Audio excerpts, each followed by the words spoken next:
Hello guys, అందరు ఎలా ఉన్నారు? డే 2 సిరీస్ అనమాట. అసలు మార్నింగ్ లేవగానే మామూలుగా లేదు. అదైతే వార్మప్ కంప్లీట్ అయింది. చూడండి మంచు ఎలా ఉందో, అసలు మొత్తం కమ్ముకపోయింది ఊరు మొత్తం.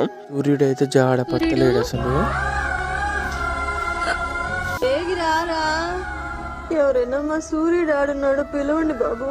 ఇక సర్లే ఏం చేస్తామని మంచిగా వేడివేడి నీళ్ళతోని స్నానం చేసి మంచిగా నిమ్మకాయ నాని మంచిగా మిక్సీ కొట్టి తాగేసా. మామూలు లేదు, కడుపులో మాత్రం హాయిగా ఉంది. ఇక మంచి అయితే మామూలు లేదు, ఫుల్ మంచి అంటే ఫుల్ మంచి ఉంది. రోడ్డు పంటి మొత్తం అసలు అవతల పోయే బండి అవతలకి కానొస్తాడు. ఇక మావాడైతే ఈవినింగ్ కాగానే బిర్యానీ అని ఒక్కటే చంపుతుంది. ఇక మావాడైతే వన్ ఆఫ్ ఫేమస్ అయిన మా సైడ్ చెర్రీ దాబాకి అయితే తీసుకొచ్చిన. మస్తు ఉంటుంది బిర్యానీ మాత్రం. మొత్తానికి అయితే బిర్యానీ వచ్చేసింది. ఇవాళ సండే కాబట్టి మంచిగా ఒక పట్టు అయితే గట్టిగా పట్టేసిన. అలా డే అయితే కంప్లీట్ అయింది. సబ్స్క్రైబ్.